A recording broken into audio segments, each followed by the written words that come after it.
السلام علیکم ورحمۃ اللہ وبرکاتہ۔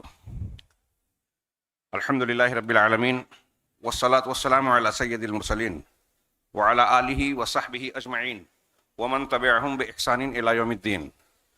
اعوذ باللہ من الشیطان الرجیم، بسم اللہ الرحمن الرحیم۔ یا ایہا الناس قد جاءتکم موعظۃ من ربکم وشفاء لما فی الصدور وہدی ورحمۃ للمؤمنین۔ وقال تعالی لقد کان لکم فی رسول اللہ اسوۃ حسنہ۔ جماعت المسلمین محصلہ کے صدر محترم، دیگر ذمہ داران، شعبہ دعوت جماعت المسلمین کے کارکنان، شیخ صلاح الدین مقبول صاحب حفظہ اللہ، محترم علماء کرام، دیگر بزرگوں، بھائیوں، اسلامی ماؤں اور بہنوں، آج کی اس عظیم الشان کانفرنس کا مرکزی عنوان آپ کے سامنے ہے، بار بار اس کا اعادہ ہو رہا ہے، محسن انسانیت کانفرنس۔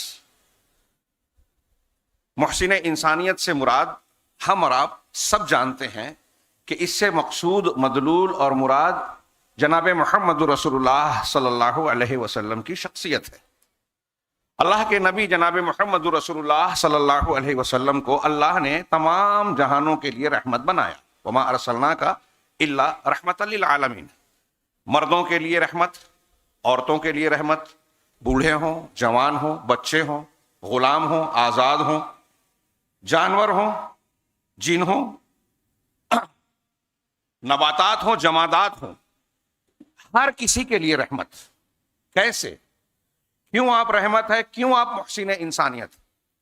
اس لیے کہ انسانیت کو عروج دینے کے لیے، انسانیت کی بقا کے لیے، انسانیت کو جن چیزوں کی ضرورت ہے اپنی تعمیر و ترقی میں، ان تمام چیزوں کو سب سے بھرپور اور معقول انداز میں لوگوں تک پہنچانے کا ذریعہ رب العالمین کی طرف سے جناب محمد رسول اللہ صلی اللہ علیہ وسلم بنے۔ آپ نے جو دین پیش کیا وہ انسانوں کی فطرت کے مطابق ہے۔ یہ جملہ ہم بار بار سنتے ہیں، لیکن یہ ایک کتاب ہے۔ دنیا کا کوئی مذہب یہ دعویٰ نہیں کر سکتا کہ انسانی طبیعت، فطرت، تقاضوں کو بھرپور طریقے سے رعایت کرتے ہوئے وہ تعلیمات دیتا ہے۔ یہ اسلام ہماری فطرت کے تقاضوں کو پورا کرتا ہے۔ یہ اسلام ہماری انفرادی، اجتماعی ضروریات کا لحاظ کرتا ہے، ہر حقدار کو اس کا حق دیتا ہے، انصاف کو قائم کرتا ہے، امن و امان کے قیام کی ضمانت دیتا ہے، لوگوں کے درمیان محبت، پریم قائم ہو، اس کا صرف اور صرف اگر روئے زمین پر کوئی دین دعویٰ کر سکتا ہے تو وہ جناب محمد رسول اللہ صلی اللہ علیہ وسلم کا لایا ہوا دین ہے۔ یہ کوئی ہوائی اور صرف عقیدت مندانہ اندھا دعویٰ نہیں ہے، دلائل کی بنیاد پر، تاریخی اور علمی شہادتوں کی بنیاد پر کیا جانے والا دعویٰ ہے۔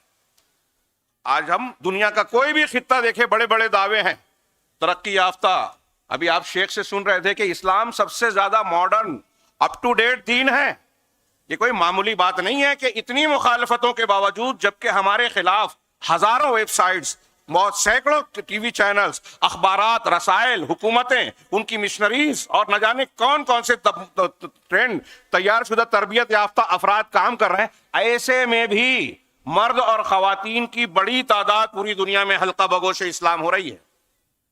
یہ اس کا چیختا چلاتا اس کی حقانیت کی دلیل ہے، ثبوت ہے کہ یہ دین رحمت ہے۔ مخالفتوں کے باوجود لوگ اسے قبول کر رہے ہیں۔ ہم دیکھیں دنیا میں، میں نے عرض کیا کہ متمدن دنیا ہے، چمک دمک ہے ہر طرف، لیکن ہم دیکھ رہے ہیں کہ انسانیت سسک رہی ہے۔ ہاں، بوڑھے ماں باپ اولڈ ایج ہوم میں اپنی سسکیاں بھرتے ہوئے آنسو بہاتے ہیں، بیٹے اور بیٹیوں کو فرصت نہیں ہے، حوالے کر دیا ان کے گورنمنٹ کے۔ نوجوان بچیاں خریدی بیچی جا رہی ہیں، تجارت کا سامان بنا دی گئی ہیں، جب تک ان کے اندر کشش ہے ان کا بھاؤ لگتا ہے۔ یہاں اس مہذب اور شریفانہ پروگرام میں اس طرح کے الفاظ یا باتیں بیان کرنے میں شرم آتی ہے، لیکن یہ اس دنیا کی زندگی کی سچی اور ننگی حقیقت ہے کہ عورتیں جتنی بے آبرو آج ہو رہی ہیں، ہماری خواتین اپنے تقدس کو پامال کر رہی ہیں، عزت و آبرو کو، کبھی اس سے پہلے نہیں ہوئی۔ انصاف کا جس طرح گلا گھٹ رہا ہے دنیا کے کسی بھی حصے اور خطے میں، اس سے پہلے شاید جاہلیت کا دور ہی اس کی مثال بن سکے۔ ہمارے ملک میں ابھی دیکھا آپ نے، سپریم کورٹ نے پھٹکارا بلقیس بانو کیس کے مجرمین کو جن پر جرم ثابت ہوا سزا نافذ ہوئی، ایک حکومت نے مجرمین کے ساتھ مل کر سپریم کورٹ کے الفاظ کام کیا، ان کو رہائی دلا دی، اور ابھی وہ فرار ہیں۔ ہمارے ہاں بڑے پیمانے پر مذہبی بنیاد پر کسی کی زمین چھین کر اپنی عبادت گاہ بنانے کی روایت ڈال دی گئی ہے، لوگ اس پر خوش ہیں، اسے صحیح سمجھ رہے ہیں، پرجوش انداز میں سب کچھ ہو رہا ہے، ہم دیکھ رہے ہیں۔ یہاں ضرورت ہے جناب محمد رسول اللہ صلی اللہ علیہ وسلم کی تعلیمات کی، جو برملا کھلے عام کہتے ہیں، جس کو میں کہتا ہوں کہ ہمارے یہاں عدالتوں کے در و دیوار پر لکھ دینے چاہیے کہ آپ نے کہا تھا کہ لو سرقت فاطمہ بنت محمد لقطعت یدہا، اگر فاطمہ بنت محمد یعنی میری لخت جگر اور بیٹی وہ بھی چوری کر بیٹھے تو اسلامی قانون کی دھار اس کے سامنے کند نہیں ہوگی کہ نبی کی بیٹی ہے، میں اس کا بھی ہاتھ کاٹ دوں گا۔ ایسا بے لاگ قانون نہ صرف اسلام نے تھیوریکل بیان کیا بلکہ عملی طور سے اس کے نفاذ کو پیش کیا۔ اس کی اعلیٰ اخلاقی تعلیمات، دنیا میں محبت و ہمدردی بانٹنے کا زبردست نظام صرف اسلام میں ہے۔ یہی وجہ ہے کہ لوگ ہلکا بگوش ہو رہے ہیں ان حالات میں بھی۔ تو اسلام کی تعلیمات یہ ساری انسانیت کے لیے احسان ہے، اللہ رب العالمین کا سب سے بڑا انعام ہے، اور اس انعام کو لوگوں تک، دنیا تک پہنچانے کا ذریعہ، مکمل ذریعہ جناب محمد رسول اللہ صلی اللہ علیہ وسلم اپنی تمام تر تعلیمات اور اخلاقی نمونے کے ساتھ دنیا کے سامنے چمک رہے ہیں۔ اگر دنیا چاہتی ہے اس اسٹیج سے، محسن انسانیت کانفرنس جماعت المسلمین کے اسٹیج سے، ہم اس ملک اور ملک کے علاوہ تمام جہاں تک یہ آواز پہنچے یہ پیغام دینا چاہتے ہیں کہ اپنے تعصبات کو کنارے رکھیے، مطالعہ کیجئے جناب محمد رسول اللہ صلی اللہ علیہ وسلم کی تعلیمات کا، قرآن کا اور آپ کی سیرت کا مطالعہ کیجئے ایمانداری کے ساتھ۔ آپ اس نتیجے پر پہنچیں گے ان ھذا القرآن یہدی للتی ہی اقوم، کہ یہ قرآن سب سے بہتر راستے کی تلقین کرتا ہے، تعلیم دیتا ہے، ہدایت دیتا ہے، اور اسی راستے میں امن و امان کا قیام ہے، محبتیں ہیں، دنیا کی سعادت ہے، اور ایمان ہو تو آخرت کی نجات بھی۔ اگر آپ مانے ایمان رکھیں تو اللہ کے نبی صلی اللہ علیہ وسلم کئی اعتبار سے، ہم اس پر جتنی لمبی بات کریں کم ہے، سیرت پر دنیا میں سب سے زیادہ لکھا گیا، خود قرآن کو ہم ایک طرح سے کہہ سکتے ہیں کہ کانا خلقہ القرآن کے تحت آپ سیرت کی کتاب ہے۔ تو اللہ کے نبی صلی اللہ علیہ وسلم محسن انسانیت ہیں، اور آپ کے احسان، دنیا انسانیت پر احسان کی سب سے نمایاں شکل، سب سے زیادہ اہمیت والی بات، جو سب سے بڑا انعام ہے، وہ احسان اللہ کی طرف سے آپ کی شکل میں، کس شکل میں آیا؟ ہدایت کی شکل میں، کہ اس دنیا کو کیسے جینا ہے، عقیدہ کیسا اختیار کرنا ہے، عبادت کیسی کرنی ہے، حلال حرام معاملات، لین دین، اخلاقیات، سارے زندگی کے معاملات کیسے اختیار کرنا ہے، یہ ہدایت اللہ رب العالمین نے جناب محمد رسول اللہ صلی اللہ علیہ وسلم کے ذریعے دی، اور جو آپ نے دیا، تعلیم پہنچائی، قیامت تک کے لیے مکمل ہے، کامل ہے، اس میں کوئی نقص خامی نہیں ہے، کمی بیشی کی گنجائش اور ضرورت نہیں ہے۔ عقائد کے بنیادوں سے لے کر اخلاقیات اور آداب کی چھوٹی چھوٹی باتوں تک کوئی گوشہ اس میں تشنا نہیں ہے۔ حضرت سلمان فارسی کی روایت آپ بارہا سن چکے ہیں، حضرت صحیح مسلم اور ترمذی کی، کہ کسی یہودی یا مشرک نے کہا ان سے کہ علمکم نبیکم کل شیء حتی القراءۃ، ارے تمہارا نبی ہر چیز تم کو سکھاتا ہے، یہاں تک کہ پیشاب پاخانے کے طریقے بھی۔ حضرت سلمان فارسی احساس کمتری کا شکار نہیں ہوئے ہماری طرح، ہم ڈیبیٹ میں ہوتے ہیں، کوئی اعتراض کرتا ہے ہم دفاع کرنے لگتے ہیں۔ ہاں ہمیں اس پر فخر ہے، فخریہ انداز میں کہا کہ ہمارے نبی نے ہم کو یہ بھی سکھایا ہے کہ پیشاب پاخانہ کرتے وقت قبلہ رخ ہونا چاہیے، تین پتھر سے کم استعمال نہیں کرنا چاہیے، داہنے ہاتھ سے استنجا نہیں کرنا چاہیے، اور ہڈی اور لید یعنی گوبر سے صفائی نہیں کرنا چاہیے، استنجا نہیں کرنا چاہیے۔ ان چیزوں کو بھی بتایا، زندگی کے ہر گوشے کو گھیر دیا۔ اس سے بڑھ کر اللہ کا انعام دنیا میں کوئی نہیں ہے۔ صرف اس ایک نعمت کا، شیخ کہہ رہے تھے کہ شکریہ ادا کیا کیا آپ نے، صرف اس ایک نعمت کا شکر ادا کرنا چاہیں تو ہم نہیں کر سکتے، اور میں نے یہ بات بار بار کہی ہے، یہاں بھی کہی ہے، کہ دنیا میں آپ کو سب کچھ مل جائے، رسول اللہ صلی اللہ علیہ وسلم کی لائی ہوئی ہدایت اور دین توحید سے آپ محروم ہیں تو سب سے بڑے بدقسمت ہیں، بادشاہ بھی ہو جائیں تو۔ لیکن اگر جھوپڑے میں رہتے ہیں، فاقہ کشی کی نوبت ہے، آپ کے پاس توحید ہے، رسول اللہ صلی اللہ علیہ وسلم محسن انسانیت کی سیرت و تعلیمات ہے جسے آپ نے اختیار کرنے کی توفیق پائی ہے، تو آپ سے زیادہ خوش قسمت اور کامیاب کوئی نہیں ہے۔ اس نعمت کی قدر و قیمت پہچانیے۔ محسن انسانیت نے، میرا عنوان یہ دیا گیا کہ ہدایت اور گمراہی کی بنیادیں۔ محسن انسانیت کی سب سے بڑی ذمہ داری یہ تھی کہ لوگوں کے سامنے ہدایت اور حق کا راستہ صراط مستقیم کو بالکل صاف اور شفاف طریقے سے پیش کر دیں، اور یہ بتا دیں کہ اس راستے سے ڈگمگانا، ہٹنا، منحرف ہونا انسان کو جنت کی بجائے بھیانک جہنم کی طرف لے جائے گا۔ چنانچہ آپ نے اس ذمہ داری کو بھرپور انداز میں پورا کیا، اور یہ جو عنوان جس پر ہم گفتگو کر رہے ہیں، لیکن وقت بہت ہی کم ہے، جو بھی گفتگو ہو پائے، میں آپ سے یہ عرض کرنا چاہتا ہوں کہ محسن انسانیت کے کارنامے اور احسان کا سب سے نمایاں پہلو ہے کہ اس نے ہدایت اور دلالت کے راستوں کو صاف صاف کلیئر کر دیا۔ اور میں نے جیسا کہ کہا کہ اس عنوان کو سمجھانے کی ضرورت ہم مسلمانوں کو بھی ہے، غیر مسلموں کو بھی۔ کفار و مشرکین، دنیا کے کسی بھی مذہب کو ماننے والے، کسی بھی خطے میں بسنے والے لوگ ہوں، سب کا خالق و مالک اللہ ہے، اور سب کے بھلائی کے لیے، دنیا اور آخرت کے فائدے کے لیے اسلام کو بھیجا، محمد رسول اللہ صلی اللہ علیہ وسلم کی رسالت اور نبوت کو متعین کیا، اسے دنیا کے گوشے گوشے تک پہنچانے کا انتظام کیا۔ اللہ ہمیں ان میں شامل کر لے، ان سپاہیوں میں جو اس کام کو انجام دینے والے۔ تو نبی کریم صلی اللہ علیہ وسلم نے ہدایت اور گمراہی کی بنیادوں کو بالکل صاف اور شفاف بیان کیا، پوری ذمہ داری کے ساتھ، اخلاص کے ساتھ، خیرخواہی کے ساتھ۔ داعیوں کو یہ اخلاص اور خیرخواہی اللہ سے مانگنی چاہیے تاکہ تاثیر بھی ہو۔ اللہ کے نبی صلی اللہ علیہ وسلم کے خلوص اور ہمارے اور آپ کے بھلا چاہنے اور احسان کا پہلو اس حدیث سے اندازہ لگائیے۔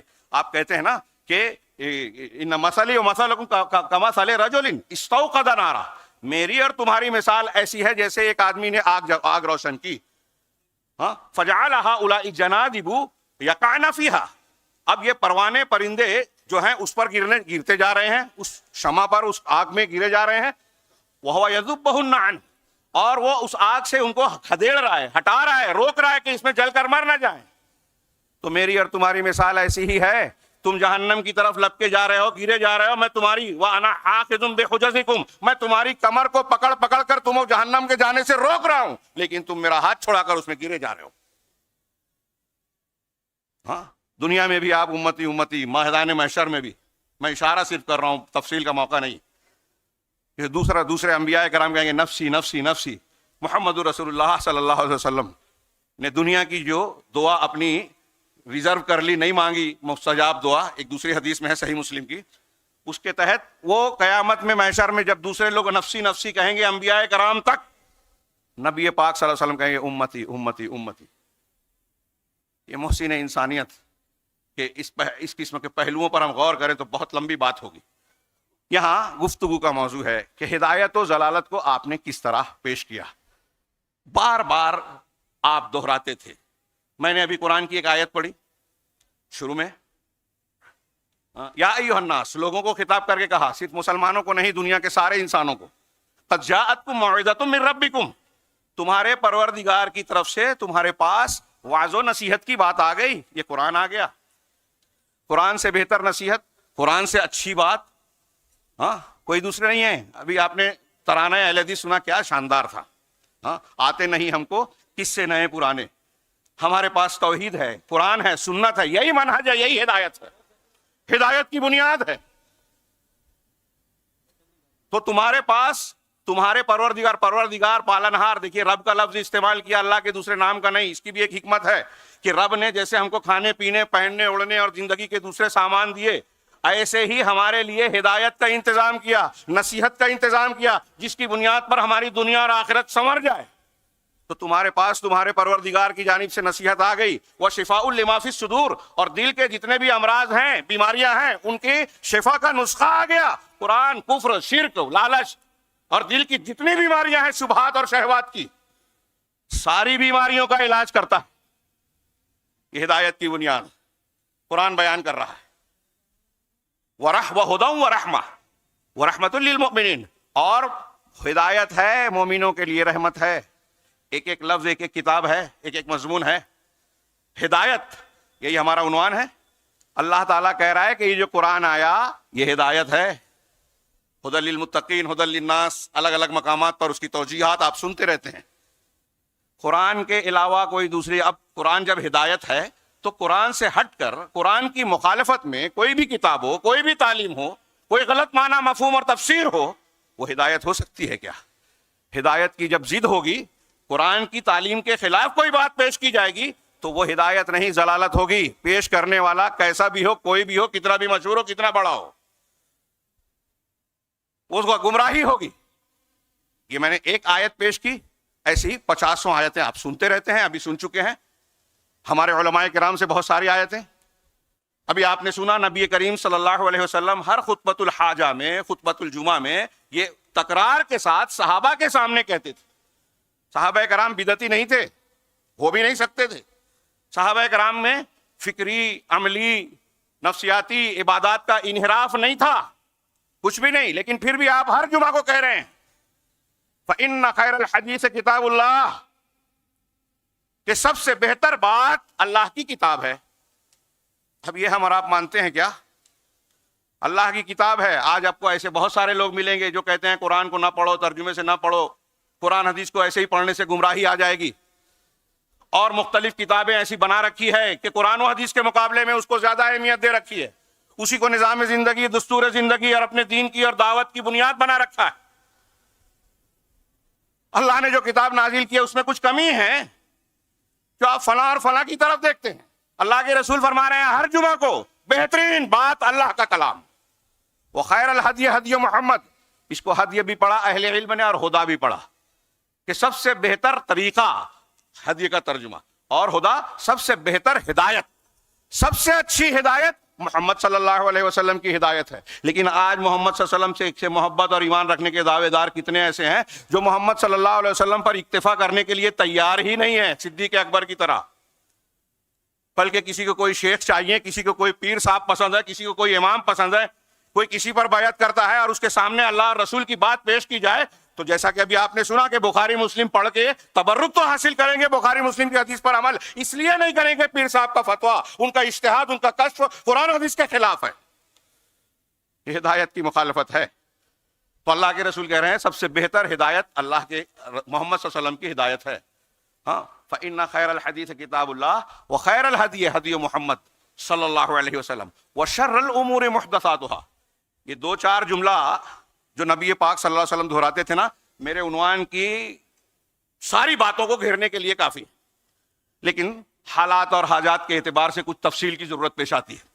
نبی کریم صلی اللہ علیہ وسلم نے فرمایا کہ یہ اللہ کی کتاب سب سے بہتر، محمد کی ہدایت سب سے بہتر ہدایت، یہ ہدایت کی بنیاد ہو گئی۔ اب گمراہی کی بنیاد، فَإِنَّ كُلَّ مُحْدَثَةٍ بِدْعَةٍ، ہر بدعت گمراہی، وَكُلَّ بِدْعَةٍ ضَلَالَةٍ، ہاں ہر نئی چیز بدعت ہے اور ہر بدعت گمراہی ہے، وَكُلَّ ضَلَالَةٍ، بعض روایتوں میں اضافہ ہے وَكُلَّ ضَلَالَةٍ فِي النَّارِ، اس کی اصل مسلم میں ہے، ابن ماجہ وغیرہ میں اضافہ ہے کہ ہر بدعت گمراہی ہے اور ہر بدعت جہنم میں لے جانے والی ہے۔ ہمارے یہاں جو اختلاف، افتراق، انحرافات پیدا ہوئے بدعات سے ہوئے ہیں، قرآن و حدیث کو تمسک کرنے، اللہ کے نبی صلی اللہ علیہ وسلم یہ ہدایت کی اور گمراہی کی بنیادیں بیان کر رہے ہیں یہاں روز ہر جمعہ کو۔ آپ نے جب وفات سے پہلے حجۃ الوداع کے موقع پر کہا ترکت فیکم شیئین، جو آپ کو یاد ہے کہ میں دو چیزیں چھوڑے جا رہا ہوں، ہدایت کی بنیاد اور گمراہی کی بنیاد بھی منطوق اور مفہوم کے اعتبار سے بیان کر دی کہ دو چیزیں چھوڑے جا رہا ہوں، جب تک ان کو پکڑے رہو گے گمراہ نہیں ہوگے۔ یہ ہدایت کی بنیاد ہوئی اور ان کی مخالفت یہ گمراہی کی بنیاد ہوئی۔ جب بھی کوئی نیا آدمی، نیا فلسفہ، نئے پیر صاحب، دانشور، فلاں بہت بڑے شخص ہیں، وہ اتنے بڑے پیر ہیں، وہ پانی میں چلتے تھے، ہوا میں اڑتے تھے، کرامت کھیلتے تھے، فلاں وضو سے فلاں نماز پڑھتے تھے، تو اس کا تقاضا یہ ہے کہ اب اللہ کے رسول صلی اللہ علیہ وسلم کے بجائے یہ کوئی بات کہیں تو مان لو، یہ جو حلال کہیں حلال، حرام کہیں حرام، ان کی باتوں میں ہم سر جھکا دیں۔ کیا مقصد ہے یہ ساری چیزیں بیان کرنے کا؟ ہندوستان اور پاکستان میں شرک اور بدعت کی ساری دکانیں ایسے ہی شخصیت پرستی اور ان کے تعلق سے جھوٹی سچی حکایتوں کی بنیاد پر ٹکی ہوئی ہے۔ اس پر ضرب لگانے کی ضرورت ہے، آنکھیں کھولنے کی ضرورت ہے۔ اول تو یہ جھوٹی روایتیں اور حکایتیں ہیں، اور اگر صحیح بھی ہوں تو دنیا کا کوئی بھی انسان فتویٰ دے دے، بڑے بڑے علماء کسی بھی مسلک کا، کہ کیا کوئی پیر، کوئی فقیر، کوئی شخص، کوئی عالم، کوئی امام جناب محمد رسول اللہ صلی اللہ علیہ وسلم کا مقام، محسن انسانیت کا مقام پا سکتا ہے کیا؟ ہاں کسی نے کہا تو اس کا ایمان ہی چلا جائے گا۔ تو نبی کریم صلی اللہ علیہ وسلم جب کہہ رہے ہیں، اس وقت بھی ہدایت اور گمراہی کی بنیادیں بیان کر رہے ہیں۔ نبی کریم صلی اللہ علیہ وسلم کا ایک ارشاد ہے کہ ترکتکم علی المحجۃ البیضاء، میں نے تم کو بالکل صاف شفاف روشن شاہراہ پر چھوڑا ہے، لیلھا کنہارھا، اس کی راتیں بھی دن کی طرح روشن ہیں، لا یزیغ عنہا الا ہالک، اس سے وہی بھٹکے گا، اس سے وہی شخص بہکے گا، بھٹکے گا جو ہلاکت جس کا مقدر ہے، ہلاک ہونے والا ہے۔ عرباض ابن ساریہ رضی اللہ تعالیٰ عنہ کی حدیث آپ نے بہت مرتبہ سنی، اللہ کے رسول نے خطبہ دیا، آنکھیں اشکبار ہو گئیں اور لوگ جو ہے دل دہل گئے۔ ہاں تو آپ سے کہا گیا کہ ایسا لگتا ہے کہ یہ رخصتی واعظ و نصیحت ہے، اللہ کے رسول ہم کو وصیت کیجئے۔ تو آپ نے کہا، الفاظ کے فرق ساتھ ابن ابی عاصم کی روایت میں ہے کہ اللہ کے رسول صلی اللہ علیہ وسلم نے فرمایا کہ قد ترکتکم علی البیضاء لیلھا کنہارھا، میں نے تم کو روشن اور صاف ستھری شاہراہ پر چھوڑا ہے جس کی راتیں بھی دن کی طرح روشن ہیں۔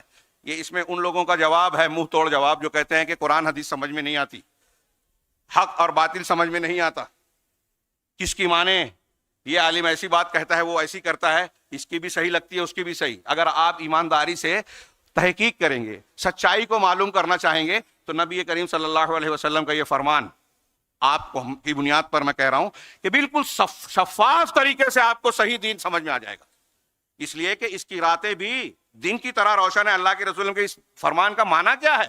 شریعت میں کوئی اغماس، کوئی الجھن، کوئی ہیج پیچ الجھن نہیں ہے، یہ بالکل صاف ستھری ہے، یہ حق ہے، یہ باطل ہے۔ لیلھا کنہارھا لا یزیغ عنہا الا ہالک، اس سے ہلاک ہونے والا ہی اس سے بھٹکے گا، ہٹے گا۔ ہاں اب آپ آگے اللہ نے فرمایا، دوسری روایتوں میں ہے کہ آپ نے کہا اوصیکم بتقوی اللہ، میں تم کو اللہ کے تقوی کی وصیت کرتا ہوں۔ تقوی ایک جامع تعبیر ہے، پوری شریعت کی پابندی سے اس کی کا معنی یہ رکھتا ہے۔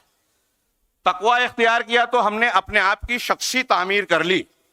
اس کے بعد اللہ کے رسول نے کہا والسمع والطاعہ، اور سمع و طاعت، یہ جو جماعتی نظام ہے ہمارے ہاں، خاص طور سے ہماری جماعت میں اس پر بڑا مباحثہ اور مناقشہ ہوتا ہے کہ یہ جو جماعتی نظام قرآن و حدیث میں بیان کیا گیا ہے وہ امیر المومنین کے لیے بالکل صحیح بات ہے، لیکن کیا ایسے جماعتی ماحول میں یا عام جب مسلمان ایک بڑی تعداد میں یا کچھ تعداد میں ہے، ان کے لیے کوئی اجتماعی نظام کی تعلیم قرآن و حدیث میں نہیں ہے؟ ہمیں تو یہ ملتا ہے کہ 3 آدمی مسافر ہو تو ایک کو امیر بنا لو، تو کیا وہ حدود نافذ کرتا ہے؟ جماعتی نظام، جماعت سے جڑ کر رہنا، اور جماعت سے مراد قرآن و حدیث کو ماننے والے، اللہ کے حضرت عبداللہ بن مسعود کا قول ہے کہ قرآن و حدیث کو ماننے والے اگر آپ اکیلے ہیں تو آپ اکیلے جماعت ہیں۔ اب یہاں جماعت المسلمین ہے، اس کا ایک نظام ہے، یہ قرآن و سنت کو مانتی ہے تو پوری جماعت ہے، یہ اس سے جڑ کر رہنا فرض ہے۔ بہت ساری چھوٹی چیزوں کو، اس اتحاد کو اور اجتماعیت کو قائم رکھنے کے لیے چھوٹی چیزوں کو قربان کیا جا سکتا ہے، لیکن یہ ہمارے بہت سارے مسلمانوں کو سمجھ میں نہیں آتی۔ ذاتی مفادات کے لیے اجتماعی مفاد کو قربان کرتے ہیں، علماء کی برائیاں بیان کرتے ہیں۔ کیا نقصان ہوتا ہے؟ ہمارے نوجوان بدزن ہو کے علماء سے دور ہو رہے ہیں، علم سے دور ہو رہے ہیں، دین سے دور ہو رہے ہیں، جماعت سے دور ہو رہے ہیں، اور مختلف فتنوں کا اور شبہات کا شکار ہوتے ہیں۔ مسلم نوجوانوں کے لیے جو مختلف مقامات پر جال لگائے گئے ہیں دنیا کے اعداء اسلام کی طرف سے، وہ ہمارے اندر بھی ہیں، باہر بھی ہیں۔ منکرین حدیث ہیں، صحابہ کے دشمن ہیں، روافض ہیں، جہمیت زدہ لوگ ہیں، اقلیت پسند معتزلی ہیں، آج کے دور کے شکار کر رہے ہیں ہمارے نوجوانوں کا۔ ہدایت کی بنیادیں واضح ہونے کے باوجود جماعت سے الگ ہو جانے، علماء سے دور ہو جانے کا نتیجہ ہوتا ہے کہ گمراہیوں میں جا پڑتے ہیں اور سمجھتے ہیں کہ ہم دین کا کام کر رہے ہیں، اسلام پسند ہے، دین کے لیے قربانیاں دے رہے ہیں۔ کاش تفصیل کا موقع ہوتا۔ میں عرض یہ کر رہا تھا کہ نبی کریم صلی اللہ علیہ وسلم نے فرمایا کہ سمع و طاعت تم پر لازم ہے۔ تقوی اختیار کیا، انفرادی اصلاح، سمع و طاعت اختیار کی، اجتماعی نظام قائم ہو گیا، طاقت آ گئی۔ اب اس کے بعد خلل آئے گا اختلافات سے۔ اللہ کے رسول صلی اللہ علیہ وسلم نے آگے کہا، یہاں بھی اور اس دوسری روایت میں بھی، وَمَن يَعِشْ مِنْكُمْ بَعْدِي فَسَيَرَى اخْتِلَافًا كَثِيرًا، کہ میرے بعد جو زندہ رہے گا نا، وہ عنقریب بہت سے اختلاف دیکھے گا، بہت سے اختلاف دیکھے گا۔ تو اب اختلاف، اللہ کے نبی صلی اللہ علیہ وسلم کہہ رہے ہیں اختلاف ہوگا، آپ نے کہا میری امت میں 73 فرقے ہوں گے، 72 غلط ہوں گے، ایک جنتی ہوگا. بیان کیا نا آپ نے. اب اسے بیان کرنا کیا اختلافی مسئلہ چھیڑنا ہے؟ یہ تنبیہ ہے، علم ہے، اللہ کے نبی صلی اللہ علیہ وسلم کی طرف سے امانت داری اور امت کے حق میں خیر خواہی ہے، اور ہمیں بھی بیان کرنا ہے کہ لوگ چوکنا رہیں کہ ہم 72 میں سے نہ بنے، ایک صراط مستقیم والے بنے. ما انا علیہ و اصحابی کا مصداق اپنے آپ کو بنائیں، جو نجات پانے والی کی خصوصیت ہے. تو اللہ کے رسول نے کہا اختلاف ہوگا. میں عرض یہ توجہ یہ دلانا چاہتا ہوں کہ نبی کے کو معلوم تھا، آپ کو اللہ نے بتایا تھا کہ اختلاف ہوگا، فرقے بنیں گے. اب اس فرقہ بندی سے نجات اور اس سے محفوظ رہنے کا نسخہ آپ نے کیا بتایا؟ فلاں بزرگ کا، فلاں امام کا، فلاں پیر کا، فلاں سلسلے کا دامن تھام لینا نہیں. آپ نے کہا فعلیکم بسنتی، تم پر میری سنت لازم ہے، وسنت الخلفاء الراشدین المہدیین من بعدی، اور میرے بعد میرے ہدایت یافتہ خلفائے راشدین کی سنت. یہ ایک میں نے کہا یہ جملہ بھی ایک لمبی چوڑی تفصیل اپنے اندر سمیٹے ہوئے ہے، فرمان نبوی ہے صلی اللہ علیہ وسلم. آپ نے جب کہا کہ تم پر میری سنت لازم ہے تو آپ کی سنت میں قرآن اور حدیث دونوں شامل ہیں. کانا خلقہ القرآن آپ سن چکے ہیں. اللہ کے نبی صلی اللہ علیہ وسلم کی تعلیمات عملی طور پر وہی کچھ تھی جو قرآن میں ہے، اور آپ اس کی تفصیل بیان کرتے تھے. تو آپ کی سنت قرآن سے الگ نہیں ہے، تم پر میری سنت ہے. اختلافات ہوں گے، فرقے بنیں گے، بہت ساری گمراہیاں آئیں گی، نئے نئے لوگ پیدا ہوں گے، نئے نئے خیالات تنظیمیں وجود میں آئیں گی، حزبیت آئے گی، گروہ بندی آئے گی. ان سب سے بچ کر میری سنت کو لازم پکڑنا. یہی کشتی نوح ہے، طوفان نوح میں، جیسا کہ سلف کا قول ہے. اور میرے بعد میرے خلفائے، اس سے یہ بھی پتہ چلا کہ خلفائے راشدین کی سنت کو آپ نے کیوں بیان کیا، کیا ضرورت تھی یہ بائنڈنگ کی کہ آپ قرآن و حدیث کو آپ مانتے ہیں تو کیسے ماننا ہے؟ جیسے خلفائے راشدین خصوصی طور پر اور صحابہ کرام عمومی طور پر مانتے تھے، ان کا جو طریقہ تھا. اسی لیے ہدایت کی بنیاد یہ بنی کہ قرآن اور حدیث کو مانا جائے اس طریقے پر جیسے سلف نے بطور خاص صحابہ اور تابعین نے سمجھا. آج دنیا میں جتنے بھی فرقے ہیں مسلمان کہلانے والے، سب قرآن و حدیث کے فہم کا دعویٰ کرتے ہیں، لیکن آپ دیکھیے کہ ہمارے یہاں بڑے بڑے دانشور ہیں. ابھی ہم ہمارے علماء لوگوں کو سمجھاتے ہیں، شیخ بھی کہہ رہے تھے کہ نوجوانوں کو بلغوا انی ولو آیا سے ہر شخص مبلغ ہے، لیکن ہر شخص مفتی نہ ہو جائے. یہ لوگ خلط ملط کر دیتے ہیں، ہر ایک کو اس کے مقام پر رکھا جائے. آپ کو جتنا معلوم ہے، ایک آیت معلوم ہے تو ایک آیت بتائیے، دو مت بتائیے. ہمارے یہاں ایک معلوم ہے، کئی بتا رہے ہیں، الٹے سیدھے فتوے دے رہے ہیں. صحابہ کرام کا منہج اور طریقہ اس سلسلے میں کیا تھا؟ ہر شخص کو وہی موقع وہی مقام دیا جاتا تھا جو جس کے لائق ہو.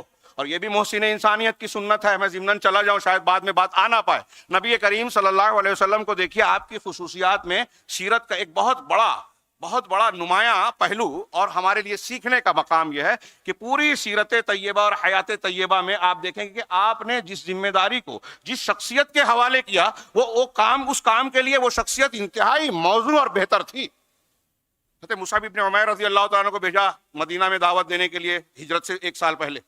1 سال میں مدینہ کا کوئی ایک گھر بھی نہ بچا جہاں اسلام کی دعوت نہ پہنچی ہو. 1 سال میں. اللہ کے نبی صلی اللہ علیہ وسلم نے جن لوگوں کو بادشاہوں کا ایلچی اور نمائندہ، بادشاہوں کے پاس ایلچی نمائندہ بنا کر بھیجا، حاتب بن بلتا کے بارے میں بادشاہ نے کیا کہا تھا کہ حکیم جاء من حکیم، یہ حکمت والا آدمی، ذہین آدمی، جو انتہائی ذہین آدمی کے پاس سے نمائندہ بن کر آیا ہے. آپ نے دعوت و تبلیغ کے لیے ہر کسی کو نہیں بھیجا، علماء صحابہ کا انتخاب کرتے تھے. دیکھیے یمن بھیجا، کہاں کن لوگوں کو؟ حضرت ابو موسیٰ اشعری رضی اللہ تعالیٰ عنہ، حضرت علی رضی اللہ تعالیٰ عنہ، حضرت معاذ بن جبل رضی اللہ تعالیٰ عنہ، علماء صحابہ ہیں. دعوت و تبلیغ سیدھا لوگوں کا کام ہے. کوئی معاملہ آتا تھا تو آپ اہل علم اور اہل فضل کو بلا کر مشورہ کرتے. ابو بکر صدیق اور عمر فاروق کو سب سے اونچا مقام دیتے کہ علمی اعتبار سے، تقوی اور پرہیزگاری کے اعتبار سے، ایمانی اعتبار سے سب سے اونچے. یہ ہم کو لحاظ کرنا پڑے گا، یہ اللہ کے محسن انسانیت کی تعلیم کا حصہ ہے. سیدنا ابوبکر صدیق کے زمانے میں بھی دیکھیے کہ وہ کوئی مسئلہ پیش آتا، اہل علم سے مشورہ کرتے، ان سے سوال جواب کرتے، ان سے علم کے تعلق سے سوال کرتے، قرآن و حدیث کے معنی اور مفہوم میں غور و فکر کرتے مل جل کر. حضرت عمر فاروق مجلس کے آپ بٹھاتے. آپ وہ واقعہ بار بار سنتے ہیں کہ بزرگوں کی مجلس میں، علماء کی مجلس میں حضرت ابن عباس کو بلاتے تھے. کچھ لوگوں کو اعتراض ہوا، آپ کو محسوس ہوا تو اس کا ازالہ کرنے کے لیے ایک دن مجلس میں سوال کیا حضرت ابن عباس سے، اذا جاء نصر اللہ کی پوری سورہ پڑھی، اس کا کیا معنی ہے؟ اور ان کے جوابوں کے بعد بتایا مقصود یہ ثابت کرنا تھا کہ اللہ کے نبی صلی اللہ علیہ وسلم کی دعا کی برکت سے حضرت ابن عباس کم عمری کے باوجود علم میں، قرآن کو جاننے میں، اللہ کی کتاب کی تعویل کے سلسلے میں دوسروں سے فائق ہیں، بچوں سے اونچا مقام رکھتے ہیں، لہذا وہ اہل علم میں ہیں، ان کو اس طرح شمار کر کے۔ تو میں کہنا چاہتا ہوں حضرت عمر اہل علم کی مجلس بناتے تھے، کیا دیگر صحابہ کرام کچھ حدیثیں نہیں جانتے تھے؟ ایک حدیث جو لوگوں تک پہنچا دیں۔ اب اس سامنے رکھیے اور یہاں دیکھیے کہ ہمارے یہاں کچھ لوگ ڈاکٹر تھے، دانشور تھے، بعض لوگوں نے کہا ادیب سید قطب صاحب، مولانا ابوالعلا مودودی صاحب، ڈاکٹر اسرار صاحب، ڈاکٹر ذاکر نائک صاحب، فلاں صاحب، فلاں صاحب، ان کی نیتوں پر ہم حملہ نہیں کرتے، لیکن انہوں نے دین کی خدمت کے پیش نظر جو کچھ مواد پیش کیا، ان کے پیچھے چلنے والے لوگ جن فکروں کو آج اختیار کیے ہوئے ہیں، اس کو دیکھ کر آپ حیرت زدہ رہ جائیں گے۔ لاکھوں نوجوان آج جو ہیں وہ بہت سارے مسلمان جو ہے تہہ تیغ ہو گئے، اور اسلام اور مسلمانوں کا عظیم الشان خسارہ ہوا گزشتہ چند سالوں میں ان مزاج نے۔ یہ اہل علم نہیں تھے۔ ہاں، میں نے کہا نا قرآن کو سمجھنا، میں نے اکثر تقریروں میں کہا ہے، بہت سے لوگوں نے سنا ہوگا کہ آپ دیکھیے کہ اسلام کی بنیادی کلمہ لا الہ الا اللہ، ہدایت کی بنیاد، لیکن ان کے یہاں آپ دیکھیں کہ لا الہ الا اللہ کی تشریح میں ہی غلطی کر بیٹھے، اسلام کے بنیادی عقائد میں غلطیاں کر بیٹھے۔ لہذا جب انہوں نے غلطی کی اور ایسے معنی اور مفہوم قرآن و حدیث کے اور نصوص کے مدلولات کو بیان کیا جو قرآن و حدیث کے مفہوم ہے ہی نہیں، اس کے مدلول کے خلاف ہے، اور لوگوں نے سمجھا کہ یہ قرآن و حدیث کی تشریح کر رہے، پیچھے چل پڑے۔ نتیجہ کیا نکلا؟ گمراہی۔ تو اللہ کے نبی صلی اللہ علیہ وسلم نے فرمایا، میرے خیال سے وقت بہت کم ہے، میں بات کو سمیٹوں، کہ نبی کریم صلی اللہ علیہ وسلم نے کہا کہ ہر نئی چیز جو شخص اختلاف پائے گا تو اس پر لازم ہے کہ میری سنت کو پکڑے اور میرے بعد خلفائے راشدین، یہ ہدایت کی بنیاد ہو گئی۔ اس کے بعد ضلالت کی بنیاد بیان کی، فإن كل محدثة بدعہ، اس لیے کہ ہر نئی بات دین میں جو نئی چیز اختیار کی جائے وہ بدعت ہے، اور ہر بدعت گمراہی ہے۔ اب یہ بدعت اور خرافات کہاں سے آتی ہے؟ علامہ ابن تیمیہ رحمہ اللہ نے بیان کیا کہ جتنے بھی، کوئی بات ہے شیخ؟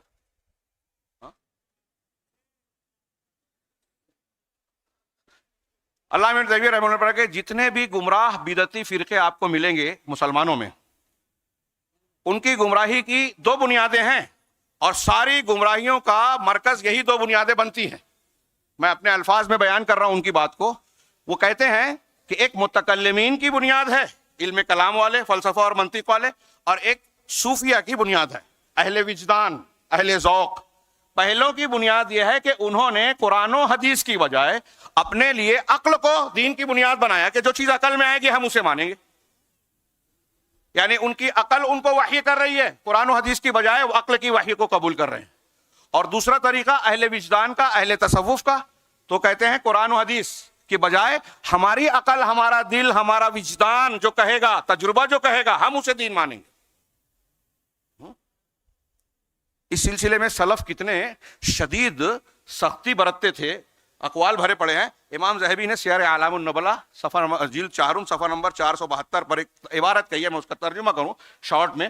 وہ کہتے ہیں کہ جب تم کسی بدعتی متکلم کو دیکھو کہ وہ یہ کہتا ہے کہ دعنا من الکتاب و احادیث الاحاد وہات العقل، ایسا کوئی آدمی ملے جو کہتا ہے کہ قرآن حدیث چھوڑ دو، ہم کو قرآن اور احادیث احاد مت بتائیے، ہمارے سامنے عقل پیش کیجیے، عقلیت پسندی کا مظاہرہ کرے، تو امام ذہبی کا قول نقل کر رہا ہوں، میں کہوں گا تو کہیں گے بہت سخت کہتے ہیں مولانا، شدت پسندی ہے، یہ شدت نہیں ہے، یہ دین کے مصدر اور منہج کی حفاظت کی بنیاد ہے، کی بنیاد پر ہے۔ انہوں نے کہا کہ جو ایسا کہے فإنہ ابو جہل، تو فاعلم انہ ابو جہل، تو جان لو کہ وہ ابو جہل ہے، اس کے منہج پر ہے، جو کہہ رہا ہے قرآن حدیث چھوڑ کے عقل بتاؤ۔ اور جب تم کسی توحیدی سالک یعنی وحدت الوجودی سلوک کے طریقے پر چلنے والے کو پاؤ کہ وہ کہتا ہے دعنا من النقل والعقل، کہ عقل اور نقل چھوڑو، وہات الذوق والوجد، اور ذوق اور وجدان جو کہتا ہے ہمارا ذوق اور وجدان جو کہتا ہے وہ پیش کرو. فَعَلَهُمْ أَنَّهُ ابلیس, تو جان لو کہ وہ ابلیس ہے. وہ یا تو انسانی شکل میں ظاہر ہوا ہے یا کسی انسان کے اندر جو اس شخص کے اندر ہے اس کے اندر حلول کر گیا ہے. اب اگر آپ اس کے سامنے کمزور پڑ جاتے ہیں, اس کو رد نہیں کر سکتے, تو آپ فہرب بھگ جاؤ. فَإِن جَبُنْتَ فہرب, وہ بھاگ کھڑے ہو جاؤ. وَإِلَّا, اور اگر تمہاری طاقت ہے, فَاسْرَعْهُ, وَابْرُكْ عَلَىٰ صَدْرِهِ, تو اسے پٹخ دو, اس کے سینے پر چڑھ جاؤ. وَاقْرَأْ عَلَيْهِ آیَةَ الْکُرْسِی وَاخْنُقْهُ, اور اس پر آیت الکرسی کی تلاوت کرو اور اس کا دم گھونٹ دو آیت الکرسی پڑھ کر. یہ کون کہہ رہا ہے؟ علامہ ذہبی کہہ رہے ہیں. اور پھر آگے بیان کیا کہ متکلمین کی, گمراہ لوگوں کی صفت یہ ہے کہ وہ عقل کو نقل پر مقدم کرتے ہیں. امام ابو القاسم اصبہانی, جن کو قوام السنہ کہا جاتا ہے, انہوں نے بڑی پیاری بات کہی. انہوں نے کہا کہ یہ بات جان لو کہ ہمارے اور اہل بدعت کے درمیان جو چیز فرق کرتی ہے وہ عقل کا مسئلہ ہے. اس لیے کہ انہوں نے اپنے دین کی بنیاد عقل پر اور معقول پر رکھی. کہ آج جو حزبیت اور گروہ بندی اور تحریکیت ہے, اس کو دیکھیے اس کے آئینے میں اس وقت بیان کر رہے ہیں کہ اہل متکلمین جو ہیں انہوں نے اپنے دین کی بنیاد معقول پر رکھی, اور اتباع وجعلوا الاتباع والمعصورۃ تبعا, اور اللہ کے رسول یا قرآن و حدیث کی اتباع کو عقلیت کے تابع بنا دیا. عقل میں جو آئے گا قرآن حدیث کی وہ بات مانیں گے, اور جو عقل میں نہیں آئے اس کو رد کر دیں گے.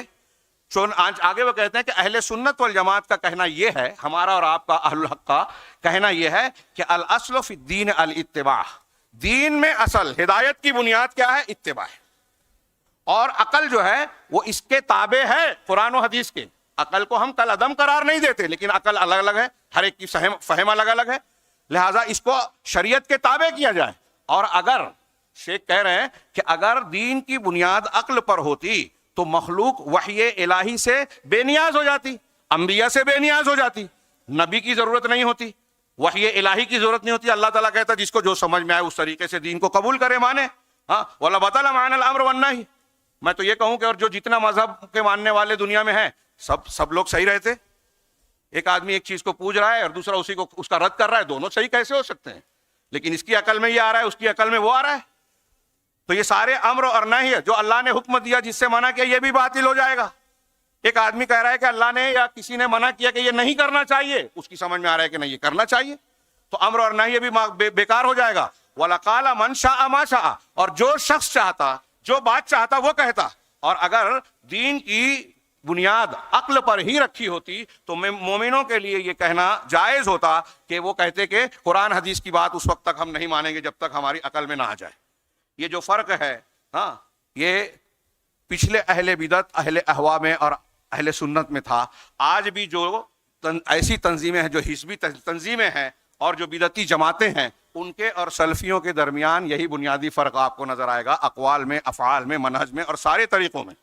ہاں, یہ عقل اور وجدان یہ بنیاد ہے. اب ہم یہ دیکھیں کہ ہدایت سے ہٹانے والی, ہدایت کی بنیاد واضح ہے, قرآن و حدیث سارے مسلمان مانتے ہیں, پھر بھی گمراہی کا شکار ہو جاتے ہیں. تو علماء نے اس افتراق کے مختلف اسباب بیان کیے. میں ایک سبب کو تھوڑی سی تفصیل اور بعض کا صرف نام ذکر کر دیتا ہوں. جیسے اس میں سر فہرست جو گمراہی کا سبب ہے, جو مسلمانوں میں اختلاف اور صحیح دین سے ہٹ کر دین کے نام پر دوسرے کاموں کو اختیار کرنے کا سبب بنتا ہے, وہ چند چیزیں ہیں. اس میں سر فہرست جو ہے اتباع ہوا ہے, خواہش پرستی.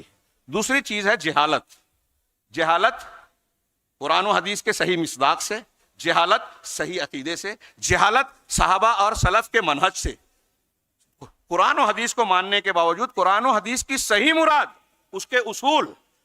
ہمارے یہاں آج کل جو چل رہا ہے معاملہ اہل علم اور غیر علماء اور علماء کے درمیان, تو عالم کون ہے؟ جو قرآن و حدیث کے معنی اور مفہوم کو جانے, اصول دین کو جانے, ناسخ و منسوخ کو, عام اور خاص کو جانے, مطلق اور مقید کو جانے, استنباط کے اصولوں کو جانے, صحیح اور ضعیف حدیثوں کے فرق کے بنیادوں کو جانے, اور اس طرح کے جو متعلقہ امور ہیں وہ ساری باتیں جانتا ہے, وہ عالم ہے. تو ایسے علماء کے تعلق سے یہ کہا جا سکتا ہے کہ یہ علماء دین ہیں, علماء ربانیین ہیں. ان سے پوچھا جائے, اللہ تبارک و تعالیٰ نے ان کو مرجع قرار دیا ہے. فَاسْأَلُوا أَهْلَ الذِّكْرِ إِن كُنتُمْ لَا تَعْلَمُونَ, اگر تمہیں علم نہیں ہے تو اہل علم سے سوال کرو. تو اہل علم سے سوال کرنا ہے. اب یہاں لوگ پوچھتے ہیں اہل علم کون ہے؟ آج کل ہم دیکھ رہے ہیں ٹی وی چینل پہ اور مختلف مقامات پر آ رہے ہیں، ہاں مسٹر ہیں، کچھ تعلیم حاصل کر لی، ان کا خاص دوسرا میدان ہے اور فتوی بازی کر رہے ہیں. تو یہ گمراہی کا ایک بڑا سبب ہے اتباع ہوا. اور پھر دوسری چیز ہے جہالت. جہالت کا یہ کے اندر یہ کئی چیزیں آ جاتی ہیں. پھر شبہات میں پڑ جانا، شبہات سے تعلق اختیار کرنا، عقل مجرد پر اعتماد کرنا قرآن و حدیث سے ہٹ کر. اور ایک بنیاد بڑی بنیاد ہے کہ کچھ شیوخ کو اپنی دین کا مرجع بنا لینا. اب بعض شیوخ ایسے جیسے امام حنیفہ، امام شافعی، امام مالک، یہ تو ہدایت پر تھے، لیکن ان کی اجتہادی خطاؤں کو بھی لوگ لازم کر کے تقلید کی بنیاد پر اگر اختیار کرنا واجب قرار دیتے ہیں تو یہ گمراہی ہے. کچھ ایسے شیوخ ہیں جن کے پاس دین ہی صحیح نہیں ہے، جیسے اہل تصوف کے یہاں ہم دیکھتے ہیں وحدت الوجود اور اتحاد، سب سے بڑا کفر اور شرک دنیا کا ان کے پاس ہے. اور اس سلسلے کو ماننے والا، ان کے سلسلے پر بیعت کرنے والا اب اپنے شیخ کے شرکیہ اور کفریہ عقائد اور باتوں کو قبول کرتا ہے. قرآن حدیث کی بجائے کہتا ہے کہ میں پیر صاحب کے خواب کشف اور ان کی باتوں کو مانوں گا. تو یہ تعصب پیدا ہو جاتا ہے. قرآن و حدیث کے مقابلے میں اپنے غلط شیخ کی بدعت اور ان کے قول کے لیے تعصب پیدا ہو جانا، یہ گمراہی کی ایک بڑی وجہ ہے. میں اتباع ہوا اور جہالت میں سے تھوڑی وضاحت پیش کرنا چاہتا ہوں، لیکن موقع نہیں ہے. ہوا، خواہش پرستی، آپ قرآن میں دیکھیں، امام طاؤس کہتے ہیں کہ قرآن نے جہاں بھی ہوا کا ذکر کیا ہے مذمت کرتے ہوئے ذکر کیا ہے. اور اس کا مختصر معنی میں یہ بیان کر دوں کہ قرآن و حدیث سے ہٹ کر اگر آپ کوئی بھی چیز مانتے ہیں تو آپ ہوا اور خواہش نفس کو مانتے ہیں. دوسری چیز جہالت. اسی ایک بات کو میں مرکوز کرنا چاہتا ہوں. بات کو جہالت قرآن و حدیث، آپ نے بار بار حدیثیں سنی ہیں کہ علم، صحیح دین کا علم، یہ رحمت ہے، ہدایت کی بنیاد ہے، اور اس سے محرومی گمراہی کی بنیاد ہے. اللہ کے نبی صلی اللہ علیہ وسلم نے قیامت کی نشانی بتائی کہ ان من اشراط الساعہ ان یرفع العلم ویثبت الجہل، کہ قیامت کی نشانیوں میں سے ایک یہ ہے کہ علم کو اٹھا لیا جائے گا اور جہالت عام ہو جائے گی، جہالت نافذ ہو جائے گی. چنانچہ علم کو اٹھانے کی تشریح بھی حدیثوں میں موجود ہے. وقت نہیں ہے کہ میں عربی متن پیش کروں. اللہ کے رسول صلی اللہ علیہ وسلم نے فرمایا کہ اللہ تعالیٰ علم کو یوں ہی سینوں سے نہیں اٹھا لے گا کہ کوئی سوئے اور دل سے علم اٹھا لیا جائے، وَلَٰكِن يَقْبِضُ الْعِلْمَ بِقَبْضِ الْعُلَمَاء، علم کو اٹھائے گا علماء کو اٹھا کر، حَتَّىٰ إِذَا لَمْ يُبْقِ عَالِمًا، یہاں تک کہ جب کسی عالم کو نہیں چھوڑے گا، اتَّخَذَ النَّاسُ رُءُوسًا جُهَالًا، تو لوگ جاہلوں کو اپنا سردار بنا لیں گے. اب یہ بڑی تشریح کے لائق ہے. آج ہم دیکھ رہے ہیں کہ جو علماء نہیں ہیں ان کو آپ سردار بنا رہے ہیں. ہمارے مسلمان نوجوان علماء کو برا بھلا کہتے ہیں، اس میں دانستہ نادانستہ طور پر بعض خواص بھی شریک ہو جاتے ہیں. ہاں، اور جاہلوں کو امامت اور ریاست دے دی. اب جب جاہلوں کو ریاست دی، یعنی ان کو سرداری دی، ان کے پیچھے چل رہے ہیں، تو ان کے غلط فتوے، قرآن و حدیث کی غلط تشریحات کو یہ دین سمجھ کر آنکھ بند کر کے قبول کر رہے ہیں، اس کا دفاع کر رہے ہیں. اتنی اہم بات ہے یہ جہالت اور علم کی بات. ہاں، علامہ ابن تیمیہ نے ایک مناظرہ کیا. یہ ہمارے اس موضوع کو سمجھیے کہ دین کی کون سی چیز اہم ہے، کون سی غیر اہم ہے.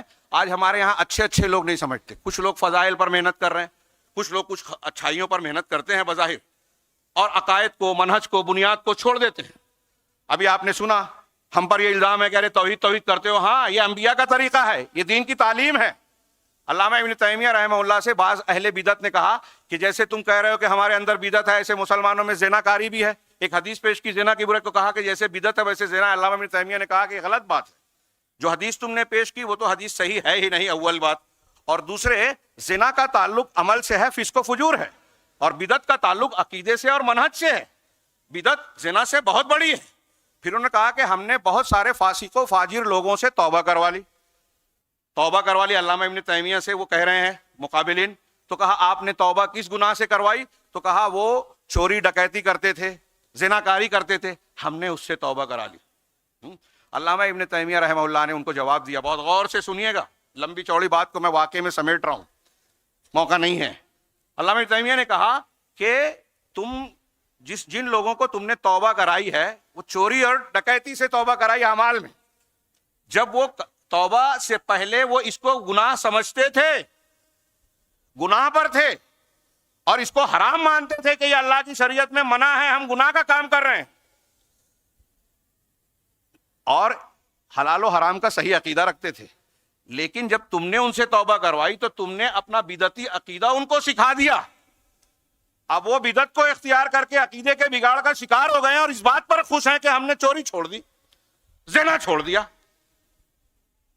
تو وہ زنا چھوڑ کے یہ سمجھ رہے ہیں کہ ہماری اصلاح ہو گئی, توبہ کر لیا, جبکہ یہ زیادہ بڑا گناہ ہے بدعت کا, یہ عقیدے کی خرابی ہے. اس پر علامہ ابن تیمیہ نے جو دلیل دی اس پر غور کیجئے.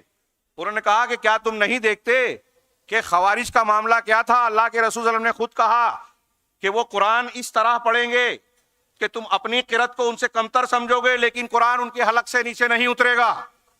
یقرؤون القرآن ولا یجاوز حناجرہم. ہاں, نماز کو تم اپنی نماز کو ان کی نماز, صحابہ سے کہہ رہے ہیں اللہ کے رسول اپنی نماز کو ان کی نماز سے کمتر, اپنے روزے کو ان کے روزے سے کمتر, اپنی قرأت کو ان کی قرأت سے کمتر سمجھو گے. مطلب قرآن بہت پڑھیں گے لیکن حلق سے نیچے نہیں, حلق سے نیچے نہیں اترا مطلب قرآن پڑھ رہے ہیں سمجھ نہیں رہے. اور جب قرآن سمجھ نہیں رہے ہیں تو قرآن پر عمل کیا کریں گے؟ صحیح منہج اور عقیدہ اور ہدایت کہاں سے پائیں گے؟ اس پر اللہ کے رسول نے آگے مزید فرمایا کہ دین سے ایسے نکل جائیں گے جیسے تیر شکار کو چھید کر نکل جاتا ہے. اگر میں انہیں پا جاؤں, رسول اللہ صلی اللہ علیہ وسلم فرما رہے ہیں, تو عاد کی طرح قتل کروں گا. آج ہمارے یہاں علماء کچھ تھوڑی موڑی چیزیں دیکھ لیتے ہیں ایسی ٹی وی چینل پہ, اس پہ اس پہ کہ اتنے لائک کرنے والے ہیں تو ہمارے یہاں لائک کرتے ہیں لوگ. اللہ کے رسول کہہ رہے ہیں ان کو پالوں تو قتل کروں گا. تھوڑی دیر کے لیے سوچئے کہ ان کی نماز بہت اچھی, ان کا روزہ بہت اچھا, ہاں, ان کی قرأت بہت اچھی, لیکن اللہ کے رسول کہہ رہے ہیں دین سے نکل جائیں گے, قتل کے لائق ہوں گے. اس کے بالمقابل بخاری وغیرہ کی روایت ہے کہ عبداللہ الحمار ایک صحابی تھے, نبی کریم صلی اللہ علیہ وسلم سے آ کر کچھ ہنسی مذاق کی باتیں پیش کر کے آپ کو ہنسا بھی دیتے تھے, لیکن کئی مرتبہ شراب پینے کے جرم میں لائے گئے اور ان پر کوڑے کی تعزیر سزا دی گئی. ایک مرتبہ جب لائے گئے تو ایک صحابی نے کہہ دیا کہ اس پر اللہ کی لعنت ہو, بار بار یہ سزا کے لیے لایا جاتا ہے. تو اللہ کے رسول صلی اللہ علیہ وسلم نے ارشاد فرمایا لا تلعنہ, اس کو لعنت, اس پر لعنت نہ کرو, فإنہ یحب اللہ ورسولہ, اس لیے کہ وہ اللہ اور اس کے رسول سے محبت کرتا ہے. علامہ ابن تیمیہ نے استدلال کیا کہ غور کیجئے یہاں کہ خوارج نماز روزہ بہت کر رہے ہیں, فضائل پر عمل کر رہے ہیں, لیکن دین سے نکل گئے. اور یہ عبداللہ الحمار یہ اللہ اور رسول سے محبت کرتا ہے, مطلب صحیح عقیدے پر ہے, یہ غلطی کرتا ہے, اس یہ لعنت کے لائق نہیں ہے, لعنت مت کرو. صحیح عقیدے والے سے غلطی ہو جائے تو اصلاح ضرور کرنی چاہیے, سزا نافذ کرنی چاہیے, غلط کو غلط کہنا چاہیے لیکن اس کا ساتھ دینا چاہیے. سعودی عرب کی مخالفت اور موافقت کی بات بھی جو لوگ کرتے ہیں وہ بھی غور کر لیں اس پر کہ وہاں منہج اور عقیدے کی بنیاد پر تائید ہے. ان کی غلط حرکتیں اگر ہو جائے تو ہم اس کی تائید نہیں کرتے, اور دنیا کا کوئی بھی انسان عقیدے اور منہج میں اگر ہوگا وہ ہماری تائید کا حقدار ہے. یہ قرآن و حدیث کا حکم ہے, توحید کا حصہ ہے موالات اور ولا اور برا کا مسئلہ. تو یہاں آپ دیکھیں کہ خوارج کی بات جہالت کی وجہ سے قرآن پڑھ رہے ہیں لیکن قرآن سمجھ نہیں رہے, قرآن کا اصلی معنی کیا ہے یہ سمجھا نہیں. اب آپ دیکھیے کہ دنیا میں مختلف فرقے ہیں, جہمیہ, قدریہ, معتزلہ, روافض, جبریہ, جتنے بھی فرقے ہیں, صوفیہ, اور ان کے بقایا آج ہمارے یہاں موجود ہے مختلف شکلوں میں, فتنوں اور شبہات کی شکل میں, دشمنوں کے آلائے کار بن کے مسلمانوں کو منکر حدیث بنا رہے ہیں, صحابہ کا دشمن بنا رہے ہیں, اللہ اور اس کے رسول سے ثابت شدہ عقائد کا مخالف بنا رہے ہیں, اور مختلف بنیادوں پر علماء اور جماعتوں سے الگ کر رہے ہیں ہمارے نوجوانوں کو. اس کی بڑی بنیاد یہی جہالت ہے.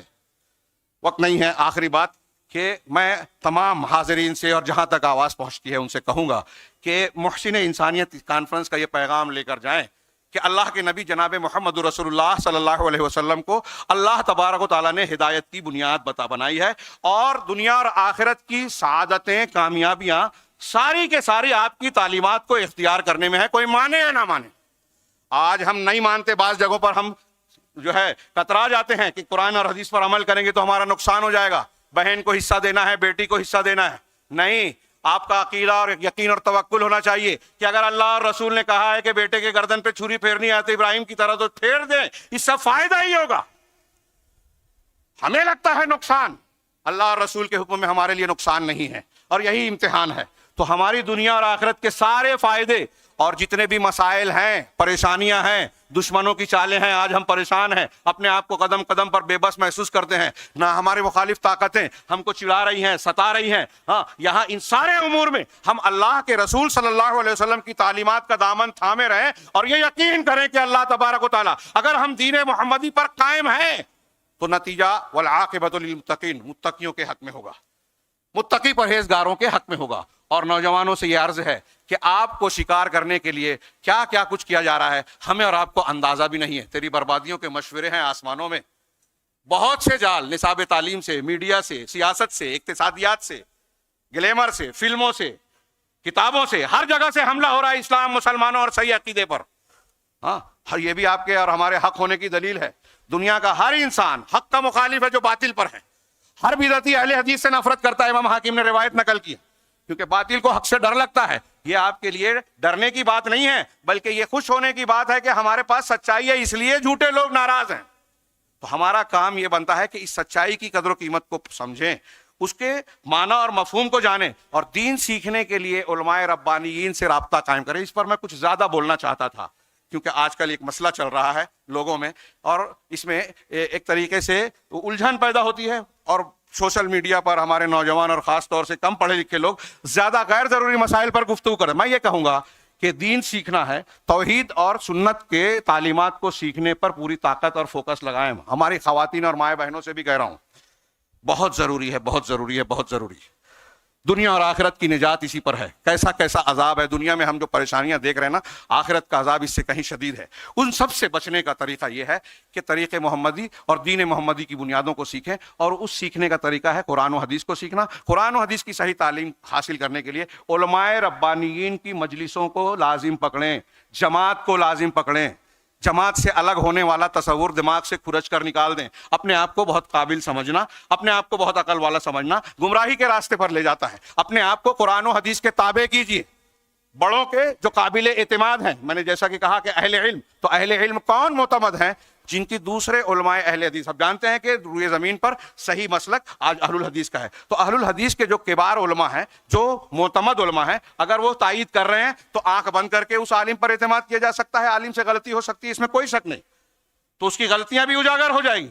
لیکن اگر کوئی متنازع شخصیت ہے، علماء کرام اس پر تنقید کر رہے ہیں، کوئی ایک دو تائید کر رہا ہے، تو چھوڑ دیجئے نا اس متنازع شخصیت کو. کیوں آپ بحث کرتے ہیں اس پر؟ بھائی متنازع ہے، اس کو متنازع کو چھوڑ کر ان کو اختیار کیا جائے، ان علماء کا ساتھ پکڑا جائے، ان سے استفادہ کیا جائے جو معتمد ہیں، موثوق ہیں، قابل اعتماد ہیں. ایسے لوگوں سے رجوع کیا جائے. یہ محسن انسانیت کانفرنس کے تعلق سے اگر ہم یہ عزم لے کر جاتے ہیں تو میں سمجھتا ہوں کہ یہ اس کی ایک برکت اور فائدہ ہوگا. اللہ رب العالمین ہمیں اس کی توفیق عطا فرمائے. میں اللہ سے دعا کروں گا کہ ہمارے اس اجتماع کو رب العالمین قبول فرمائے. جیسے ہم یہاں آج اکٹھا ہوئے ہیں، اللہ تبارک و تعالیٰ جنت الفردوس میں بھی ہم سب کو اکٹھا فرمائے. میں اللہ کا شکر ادا کرتا ہوں، اور اس کے بعد جماعت المسلمین کے تمام ذمہ داران اور تمام متعلقین اور اس مضمون کو سجانے والے تمام لوگوں کو کے لیے دعا گو ہوں کہ اللہ رب العالمین ان کو مخلص بنائے، ان کے عمل کو قبول کرے، اور ان کے اس پیغام کو دنیا کے چپے چپے تک پہنچائے. وآخر دعوانا ان الحمد للہ رب العالمین وصلی اللہ علی نبینا محمد.